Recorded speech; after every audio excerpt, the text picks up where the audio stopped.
This is Hogan Life. Welcome to my channel. I am Danielle. I am a homeschooling mother of 7, and it is time to talk about the new homeschool year. Yay! If you've been around for a while and you watch my videos, thank you. And if you haven't yet, please subscribe and become part of my community. I love to talk about everything mom related. Right now, I'd like to talk to you about basket time. Now, this is also called circle time, morning basket. I've been doing basket time with my children for over a decade. Yes, more like 12 years. And although I've changed it up over the years, I have never stopped loving it. The epitome of the heart of homeschool for me. Today, I want to talk to you about why. I want to talk to you about how, and I want to talk to you about what is in my basket time for the 2025-2026 school year.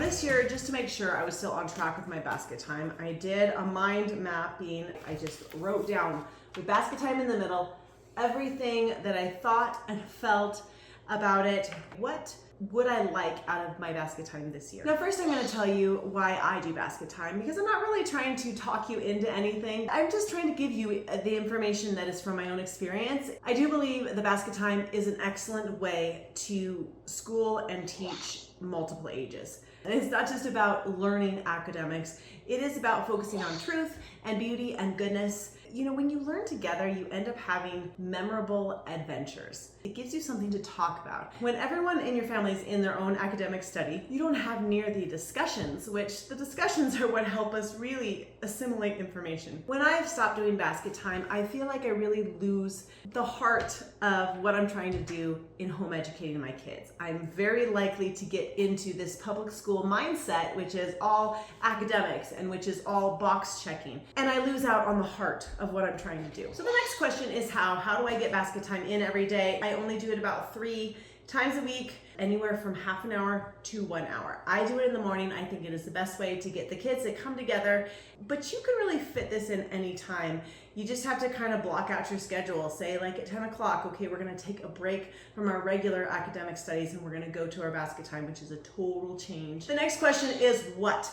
What do I have in my basket time? Now, I need to tell you something. There is no one way to do this. If you are homeschooling and trying to copy any one family, it's not going to be as smooth or as good or as beneficial for you because there isn't a one-size-fits-all in homeschooling. You've got your own kids, you've got your own family dynamic. It's so important to be flexible and to recognize this works for me, this doesn't, or I'd really like for this to work, but it's not. How can I tweak it? How can I change it? Now, I have kids ranging from now my oldest, who is doing basket time, is 16 because my very oldest has just graduated, and my youngest is 4. We all get around the table. I play a playlist in the very beginning, and we have a song, one song that brings us all together. It is the Come to the Table song.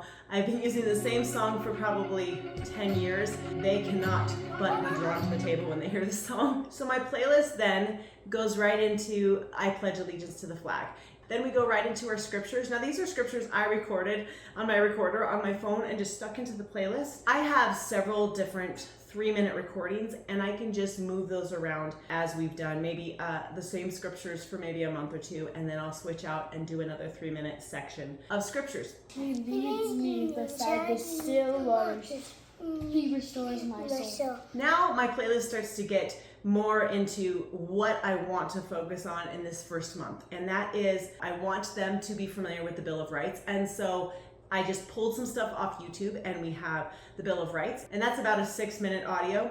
And then we have the Gettysburg Address, and then we have a poem, and right now we're doing If. We like to memorize things together, but listen, I want you to understand that you don't have to get the memorization to excellence if you don't want to. We read a bunch of poems, and I know that if we trust the process, eventually those poems are going to become part of who they are. Now, 2 years ago, I implemented our basket time binders. And every child has one of these, and it just has papers that I can take in, take out. Starts with the Pledge of Allegiance, things that they can read along. Gettysburg Address, the Declaration of Independence. I also have our affirmations. So when we're finished with our playlist, we go through some affirmations, and these are just really simple who I am, who we are as a family. I am a child of God. I am beautifully and wonderfully made. What basket time represents in these moments is discipleship and is sharing adventures. So what I'm doing this year for our basket time is we are doing US Geography. This is Beautiful Feet books.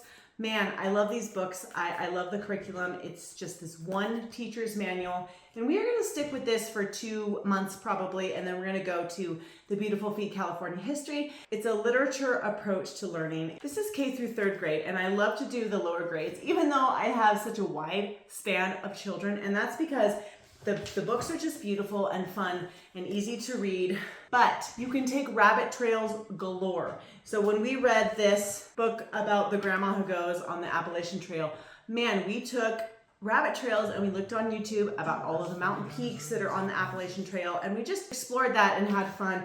So you don't have to be afraid of doing a curriculum that is younger for some of your children. We have access to all kinds of information at our fingertips, and you just spark the questions, you just spark the interest with the curriculum, and then you go from there. So at the beginning of each year, I put all my stuff in my basket time basket. I also have a stack of read alouds that we want to get to. We just finished Girl of the Limberlost. And a lot of times we will vote on a book. I'll have a stack and then we'll just say, okay, what are these books about?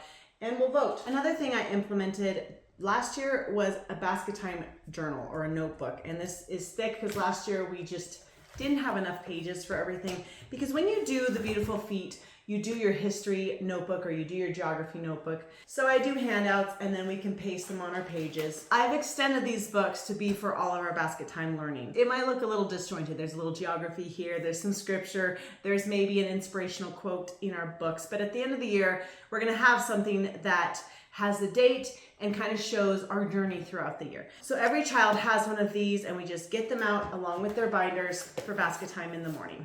I also have different things that I've laminated over the years, especially poetry, and so sometimes we'll do throwback. The Moon by Robert Louis Stevenson, The Road Not Taken by Robert Frost. Poems that are now familiar because through the years we've gone over them, and it's really fun to introduce a poem that is familiar to your kids because then they have some ownership of that poem.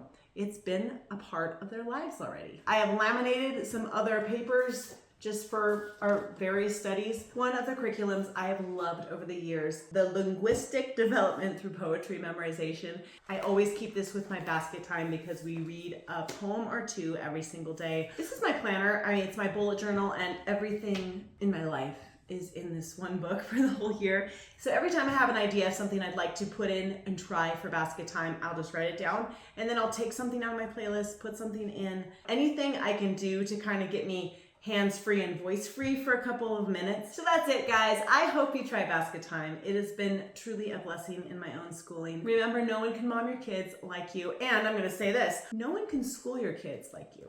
I'll see you next time.